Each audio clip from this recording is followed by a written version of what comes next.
Je n'ai jamais su coller mes putains de fossiles. Aujourd'hui, ça fait un taf de loin. Donc par pitié, concentrez-vous sur ce que je dis et pas sur mes yeux, d'accord?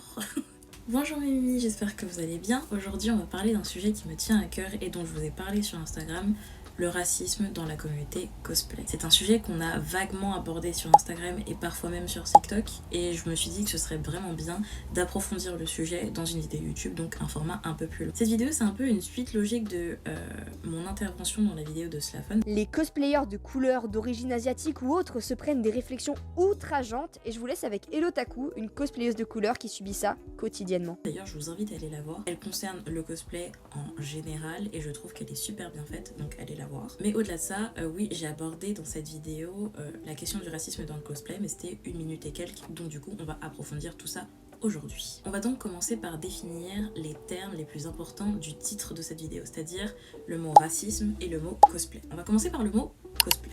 Pour définir le mot cosplay, on va simplement prendre l'étymologie du mot, c'est-à-dire le début, cos, qui vient de costume, et play, qui vient de roleplay. Alors pour ceux qui ne savent pas ce que c'est le roleplay, c'est le fait d'imiter un personnage dans sa manière de parler, dans sa manière de marcher, dans sa personnalité, etc., etc., etc. Si on combine les deux, ça fait costume et roleplay. Et dans la langue française, on a un mot qui désigne parfaitement ça, c'est le mot incarner. Donc le cosplay, c'est le fait d'incarner un personnage, petit astérix, issu de la pop culture. Pour la définition du mot cosplay, c'est assez simple. Maintenant, on va passer à la définition du mot racisme. Et là, on va prendre deux définitions. La définition du dictionnaire et la définition juridique. On va commencer par la définition juridique parce que c'est la plus complexe, mais c'est aussi la plus complète. Pour ça, j'ai ressorti donc mes cours de L1. Je me suis rendu compte que pas tout le monde pouvait savoir ce que c'était une L1. L1 signifie première année d'une licence, et en l'occurrence une licence de droit pour mon cas. Et je vais vous lire donc la définition. Le racisme, c'est une idéologie fondée sur la croyance qu'il existe une hiérarchie entre les groupes humains selon la nationalité, une prétendue race, la couleur de peau, l'ascendance ou l'origine nationale ou ethnique. Par extension, c'est une attitude d'hostilité systématique à l'égard d'une catégorie de personnes déterminées selon son origine. Alors là, vous êtes en train de me regarder et vous êtes en train de me dire, mais qu'est-ce qu'elle raconte? Je n'ai rien pigé.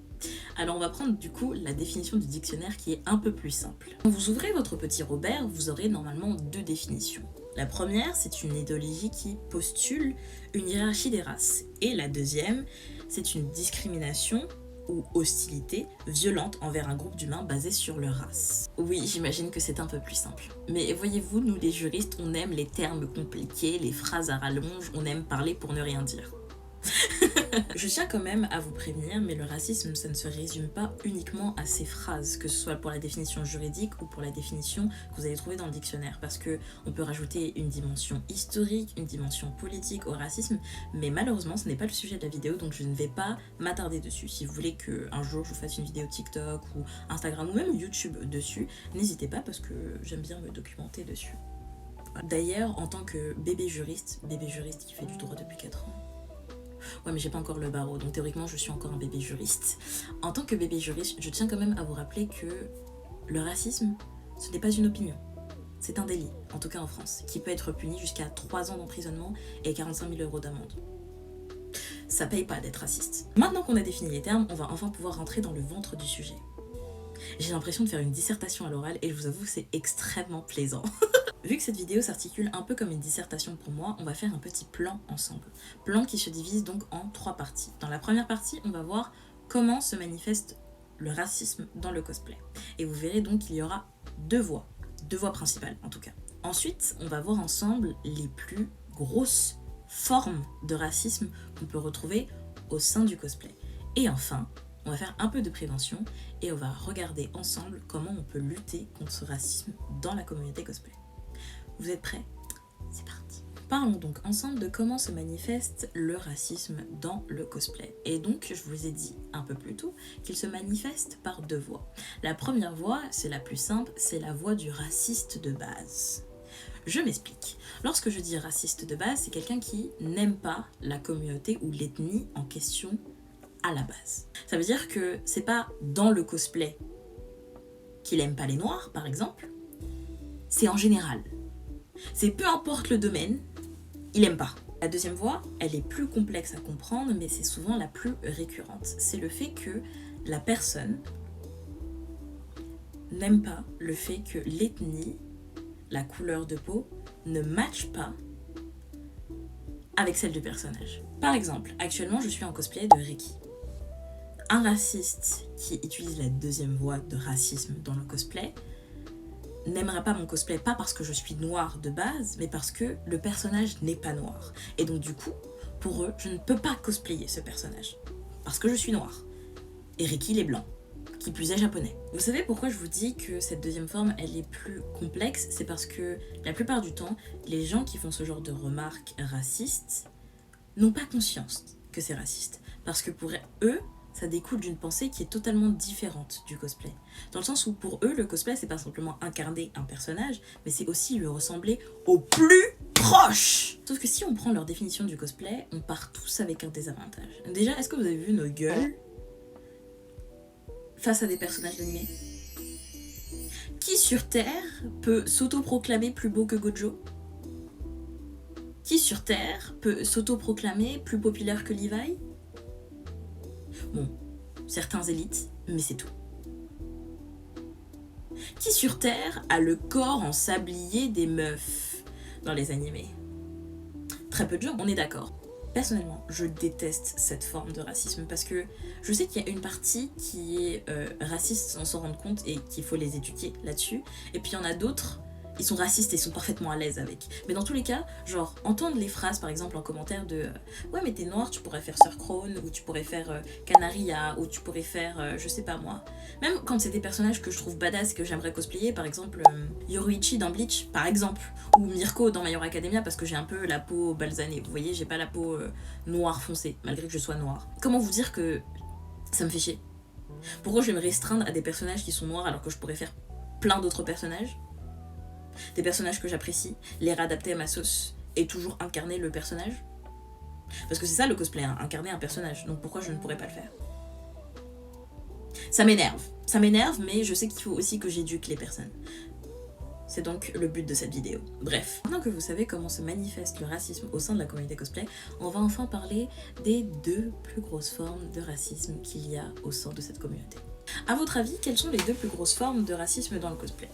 Je suis sûre que quand on vous a parlé de racisme dans le cosplay, il y en a un qui vous est venu en tête tout de suite, c'est le racisme envers les noirs. Mais peut-être pas le deuxième. Le racisme envers les musulmans. Plus précisément, envers les cosplayers. Cosplayers, je l'écris ERS.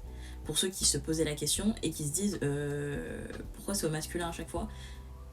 C'est non-genré. C'est l'appellation des cosplayers en anglais. Donc c'est non-genré. Bref, plus précisément, des cosplayers qui utilisent le hijab en termes de wig. Je vous partage la réflexion que je me suis faite pendant mes recherches parce que je vous avoue que je me suis posé quelques questions. Notamment celle-ci. Est-ce qu'on peut considérer comme raciste une personne qui a des commentaires discriminatoires, racistes donc, envers une personne de sa propre communauté? Et en fait, oui, totalement. Parce qu'il n'y a jamais écrit dans la définition du racisme qu'une personne qui fait partie de la même communauté, qui fait des remarques racistes, n'est pas raciste. Je sais pas si vous avez compris tout le raisonnement, mais je pense que oui. Ralentissez, réfléchissez et vous allez vite comprendre. Et je trouve ça marrant parce que les deux grosses catégories que je vais vous présenter, eh ben, elles correspondent chacune aux sous-parties que je vous ai énumérées plus tôt.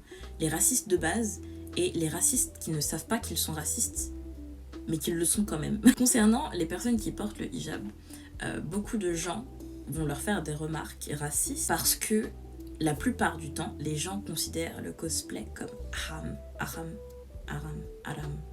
Waouh, ma prononciation est mauvaise. Grosso modo, pour les personnes qui font des critiques envers les personnes qui sont donc cosplayers et qui portent le hijab, tu ne peux pas porter le hijab et faire du cosplay en même temps parce que tu mets du maquillage, parce qu'il y a certains cosplays qui sont trop moulants, parce que ça ne va pas avec la religion dans tous les cas. Pour eux, c'est totalement ridicule de porter le voile si tu fais ça. J'ai mon propre avis là-dessus. D'accord, mais je vais pas vous le donner. Je vous laisse vous forger votre propre avis, d'accord? Après, je tiens quand même à préciser que les personnes qui portent le hijab en tant que wig pour leur cosplay reçoivent aussi d'autres critiques, de la part justement de personnes qui pensent que le cosplay c'est ressembler au plus proche au personnage. Et donc, pour eux, ça n'a pas de sens de mettre un tissu à la place de cheveux. Mais ça, c'est pas du racisme. C'est juste des commentaires désobligeants et chiants. Chiants. Si la personne, elle a décidé de mettre du tissu sur sa tête, du papier sur sa tête, de la laine sur sa tête, en guise de wig, tu n'as rien à dire. Ferme ta bouche. Ça s'appelle la créativité. Ça s'appelle avoir de l'imagination. Si pour toi, ce n'est pas avoir de l'imagination et que pour toi, c'est pas accurate, tu fais pas bien le personnage, ferme ta gueule. Cordialement. On n'a pas besoin de ton avis. Et enfin, évidemment, en number one, on a donc les commentaires racistes envers les personnes noires. Je pourrais faire un montage avec tous les commentaires racistes que j'ai reçus dernièrement, mais je sais que là, moi qui va être en train de monter cette vidéo, va me regarder en mode mais Mareus, tu crois que j'ai le temps pour ça, d'aller rechercher dans tes screens, dans tes albums Google Photos pour retrouver ça? Moi, j'ai pas ton temps. Mais je vous invite à aller voir la vidéo que j'ai fait sur Instagram, donc c'était un réel en Makima où j'exposais justement le DM d'un mec assez raciste. Je vous invite à scroller dans les commentaires et à voir, simplement. Je vous invite à aller voir les plus gros cosplayers noirs sur les plateformes, que ce soit TikTok, Instagram, YouTube, etc., etc. De scroller un peu dans les commentaires pour voir ce qu'ils disent. C'est toujours la même chose. Il faut savoir que dans la pop culture, il y a une grosse majorité, je dirais même une écrasante majorité de personnages non noirs. Et de ce fait, toutes les personnes qui ont décidé que le cosplay c'était du 100% accurate, nous les personnes noires, et je vais même rajouter même les personnes métissées, donc les personnes qui ont une couleur un peu balsanée de peau, on part avec un gros désavantage. On aura beau avoir le corps qu'il faut, les traits du visage qu'il faut, on a un gros défaut, selon eux, notre couleur de peau. D'ailleurs, est-ce que vous avez remarqué que la plupart des cosplayers qui ont un gros nombre d'abonnés qui sont connus sont de type caucasien et ont ce beauty privilege? On va pas parler du beauty privilege dans cette vidéo parce que sinon on va faire 45 000. Pour ça, on va faire une expérience très simple. En excluant tous les amis que vous vous êtes fait dans le cosplay, est-ce que vous pourriez me citer 10 cosplayers connus de type caucasien? Maintenant, faites exactement la même chose pour les cosplayers de type métissé ou noir. Je pense que rien que cette petite expérience en dit long sur notre place dans la communauté cosplay. Maintenant, passons à la partie finale. On sait ce que c'est le racisme dans le cosplay, on sait comment il se manifeste, on sait qui il touche globalement et pourquoi. Qu'est-ce qu'on fait? Qu'est-ce qu'on fait pour lutter contre tout ça? Eh bien, il y a plusieurs manières. Déjà, sachez que si vous êtes victime de racisme dans le cosplay, ce n'est pas votre faute. Et vous avez plusieurs moyens de vous défendre. Filtrez vos commentaires et vos DM et surtout, signalez. Mettez une petite liste de mots que vous ne voulez pas voir, d'expressions que vous ne voulez pas voir sous vos vidéos, comme ça vous êtes sûr de ne pas les avoir. Et si quand bien même il y a quand même des remarques racistes qui persistent, signalez-les. Le bébé juriste est de retour, mais si jamais vous signalez et que la plateforme n'y fait rien, vous pouvez porter plainte contre la plateforme. Je vais être un peu plus explicite sur ça, c'est le fait de refuser d'apporter de l'aide. Ça veut dire que vous avez signalé un commentaire que vous considérez comme raciste, la plateforme vous dit non, ce n'est pas raciste, vous prenez un screen, vous allez voir la police. Déposez des mains courantes. Oui, on va aller dans l'extrême. Ceux qui vous disent oui, mais c'est les réseaux sociaux, c'est le jeu, faut savoir accepter la critique. On n'accepte pas le racisme ici. Est-ce que vous saviez que la plupart des racistes sur les réseaux sociaux sont des débiles? Non, parce qu'il suffit de cliquer sur leur photo de profil, d'atterrir sur leur profil et vous avez toutes les informations dont vous avez besoin pour une main courante. Leur prénom, leur nom, leur âge, limite. Vous avez toute leur vie, vous avez leur grosse face et tout ce qui va avec. Genre, il suffit de prendre un screen et d'aller au commissariat le plus proche et faire ta. Main courante, fin. Et si vous avez peur que la police ne vous prend pas au sérieux et qu'elle ne vous prend pas au sérieux, vous leur dites mais une main courante c'est fait pour déclarer des faits dont j'ai été la victime ou dont j'ai été témoin. À partir de ce moment-là, je pense que c'est totalement valide. Voilà. D'ailleurs, vous savez ce qui est pratique avec les mains courantes, c'est le fait que, à force d'accumuler les mains courantes, en tout cas envers une même personne, ça vous constitue petit à petit un dossier. Donc lorsqu'on ouvre une enquête, vous avez déjà un dossier de prêt. Ne me remercie pas. D'ailleurs, j'en ai parlé pour le racisme, mais c'est pareil pour toutes les formes de violence, de discrimination que vous pouvez subir dans le monde du cosplay. déposer des mains courantes. Arrêtez de penser que oui, c'est exagéré, etc., etc., etc. Les réseaux sociaux, c'est le jeu, on s'expose tous à la critique. C'est pas le jeu. C'est pas le jeu. C'est pas du tout le jeu. À partir du moment où il y a votre santé mentale, votre santé physique qui est en jeu, c'est non. Autre solution, personnellement, c'est une solution que je trouve extrêmement chiante, mais que je suis obligée de faire en tant que grosse créatrice de contenu, éduquer les gens. Ça ne coûte rien de faire un long pavé ou un moyen pavé en fonction à une personne pour lui expliquer en quoi sa remarque était raciste, en quoi ce n'était pas du tout drôle, à quoi personne ne rigole. En tout cas, moi, je ne rigole pas. Et je suis la créatrice de ce contenu. Donc, je fais ce que je veux. C'est la dictature C'est la dictature sur mon profil. Non, mais plus sérieusement, ça ne coûte rien d'éduquer les personnes. Alors, parfois, très rarement, les personnes vont entendre raison. Et ça fait du bien. Ça fait un bien fou. Par contre, il y a des personnes, et c'est très souvent le cas d'ailleurs, qui sont têtues, qui vont rester sur leur position. Au moins, vous aurez essayé. Vous aurez fait votre bonne action du jour. Dans ce cas-là, il vous ne restera plus qu'à insulter la personne dans votre tête et signaler le commentaire. Ou le DM. On ne dit jamais assez, mais entourez-vous. On est plus fort ensemble. Peu importe la personne, tant que vous avez confiance en elle, quand vous êtes en convention ou quand vous êtes sur les réseaux sociaux, vous aurez toujours une personne qui sera là pour se battre pour vous. Qui, dès qu'elle va voir un commentaire raciste, elle va faire « mais mon ref, à quoi tu joues ?» Qui sera là en mode en train de vous hyper en mode oh là là, la plus belle, le meilleur équipe que j'ai vu, waouh, le rouge c'est ta couleur, voilà. Ça déjà, rien que ça vous rend plus fort face au racisme. D'ailleurs, j'ai parlé beaucoup sur les réseaux sociaux, mais sachez que c'est exactement la même chose en présentiel. Vous recevez une remarque raciste dans une convention ou je ne sais quel événement organisé par je ne sais quelle association ou organisation, vous contactez les organisateurs et vous leur dites « Écoutez, j'ai été victime de ça, par telle personne, voilà. » Parce que la personne, elle doit être virée. Sinon, c'est eux qui prennent. Donc ils savent très bien qu'ils doivent le faire. Et c'est exactement pareil concernant les mains courantes et concernant le fait d'être accompagné.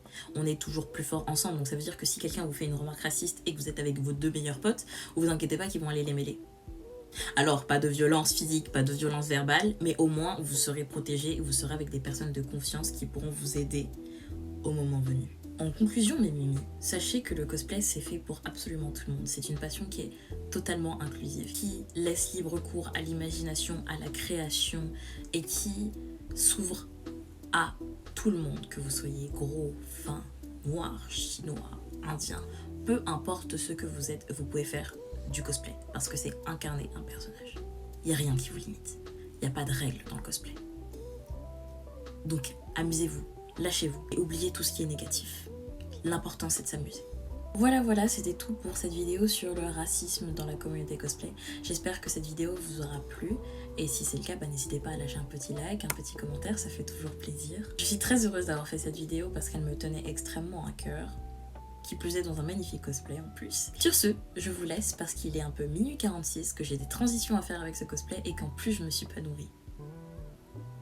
Sur ce, des bisous Mimi.